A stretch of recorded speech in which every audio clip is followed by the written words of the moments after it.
How's it going? It's Charles Botensten. I am super excited.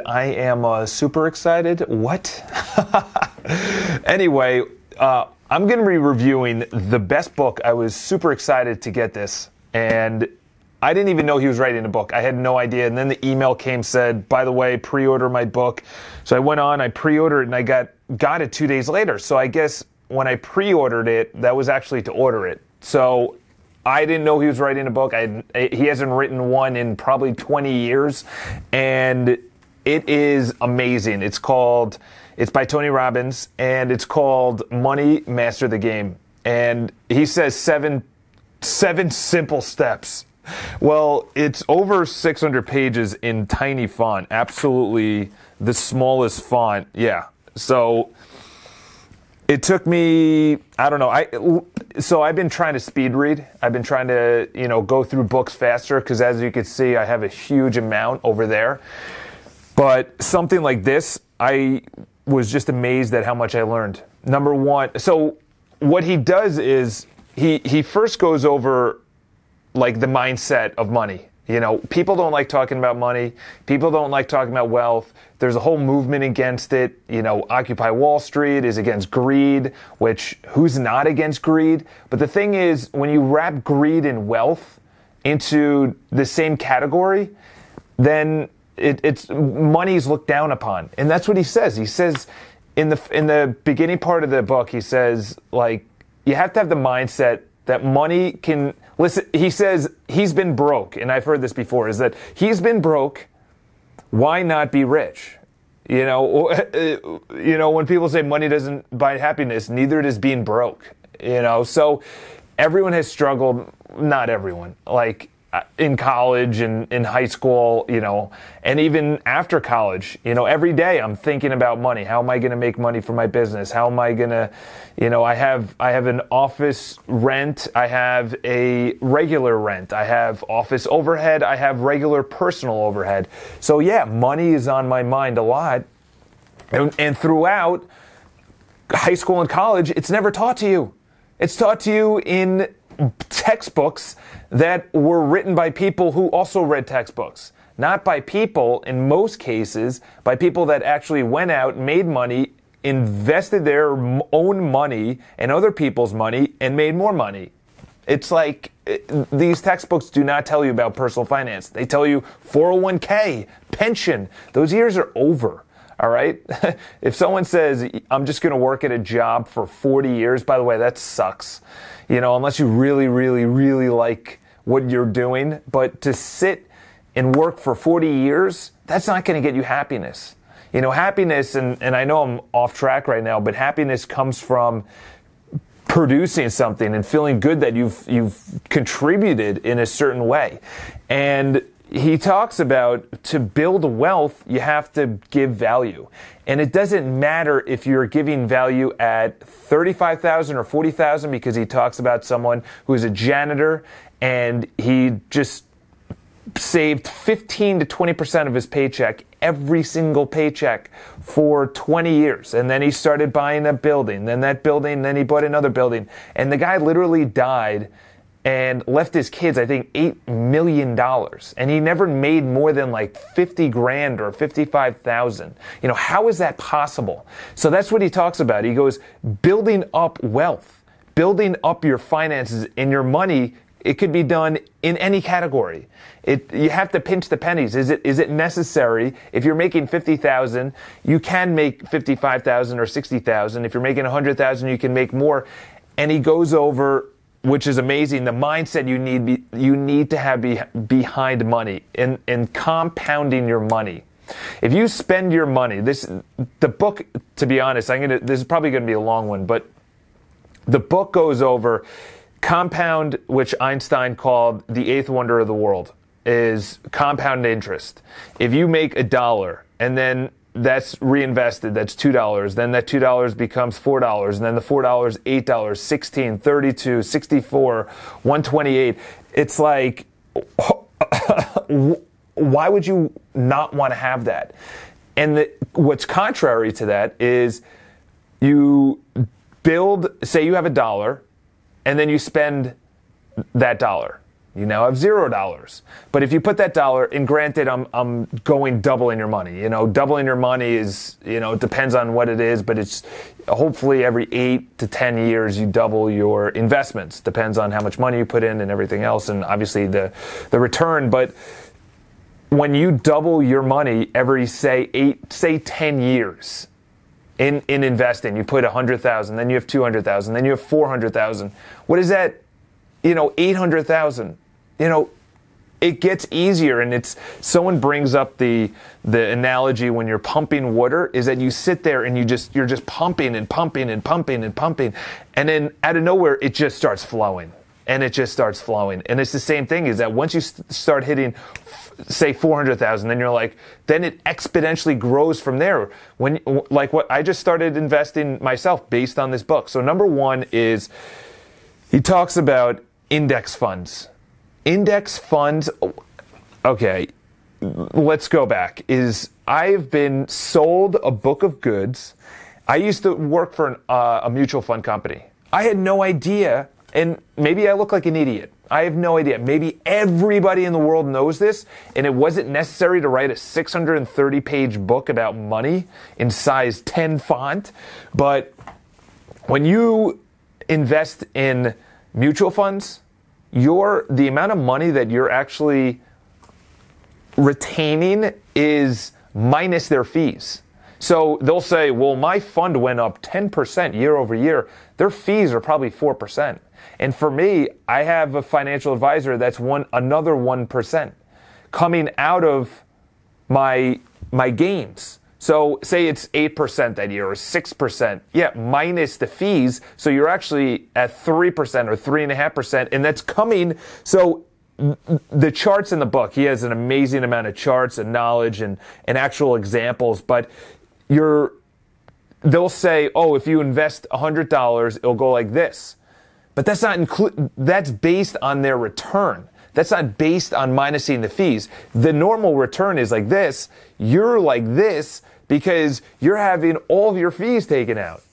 Fees of 4%, of even 3.5%. He says, put it in, and he brings up Vanguard a lot, but he says, put it in index funds. If you put it in index funds, I just opened a Vanguard account. It's 0.75% is my fees. 0.75. He says put it in an index fund and put it in, and he allocates what you should do.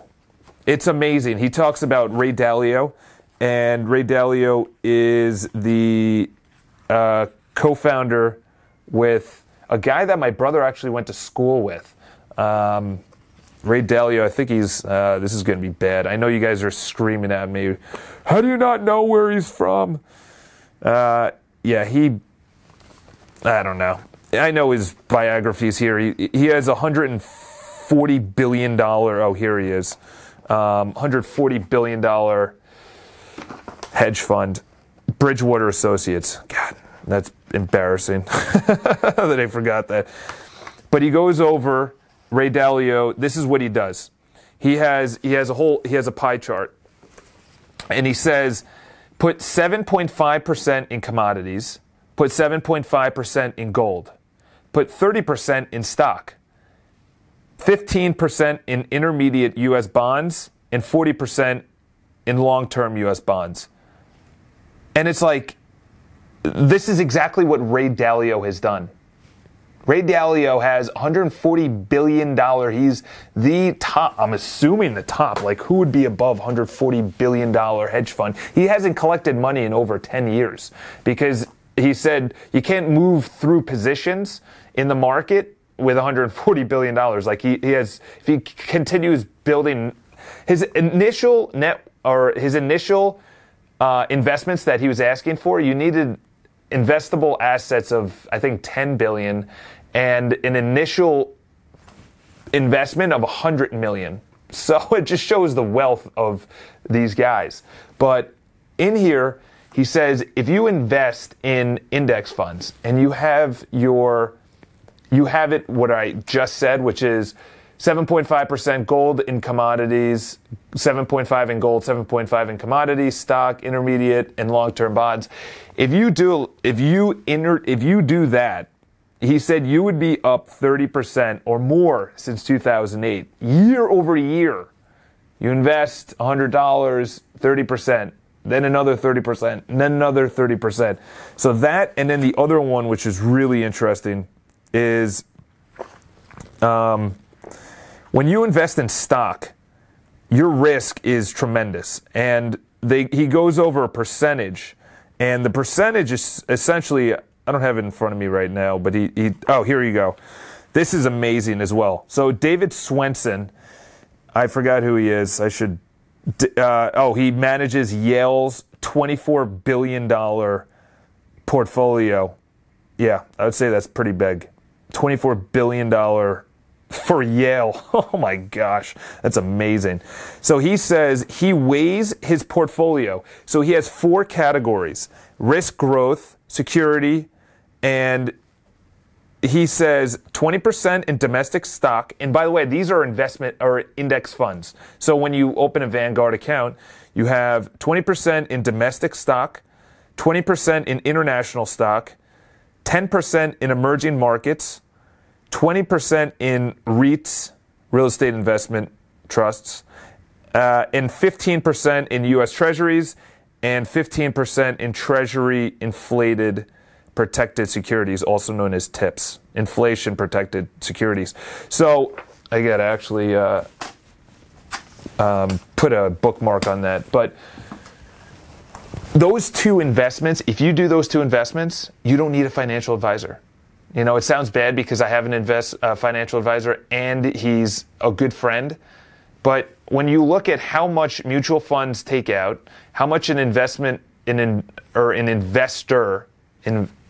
financial investor is, unless you have like uber amounts of wealth and you don't even know what to do with it. Here's my $75 billion, which, by the way, Cornelius Vanderbilt was worth in he was in today's dollars, but in 1880, he was worth $75 billion in today's money, which was, I think, $65 million at that time, which is amazing. But anyway, I just bought his biography. I also bought the Hilton's biography.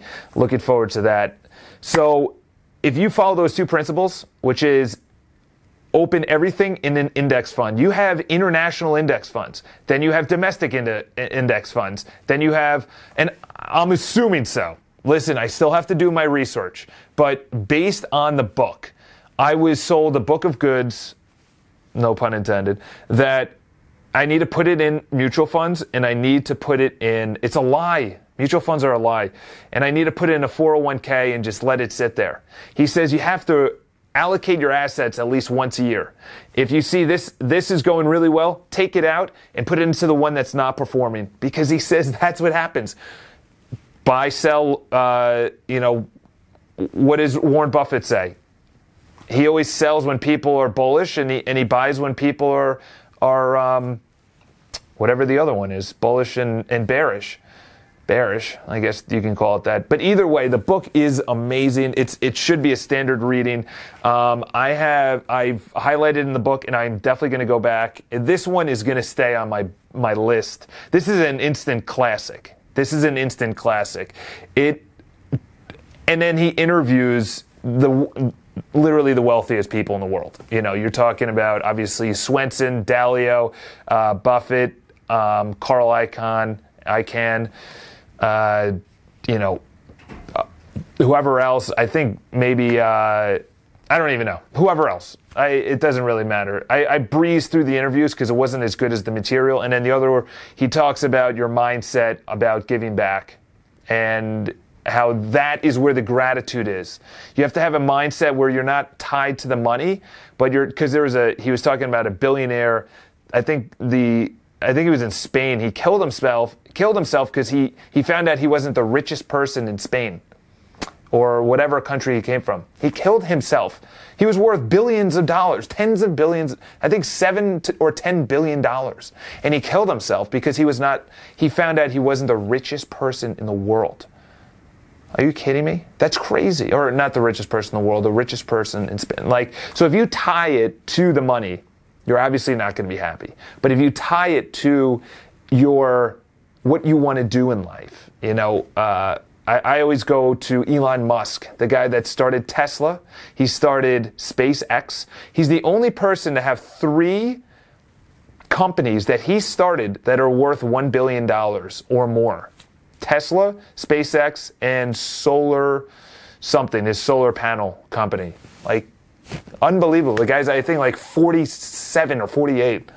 It's unbelievable. So anyway, buy the book. It is by far the best book that I've read in 2014. It's an instant classic. I'm definitely going to revisit it. And I know I'm on 15 minutes of a review, but it's definitely worth it. I hope I gave you some tidbits. Anyway, subscribe to our videos. Follow us on Instagram. Follow me on Instagram. And I will talk to you guys later.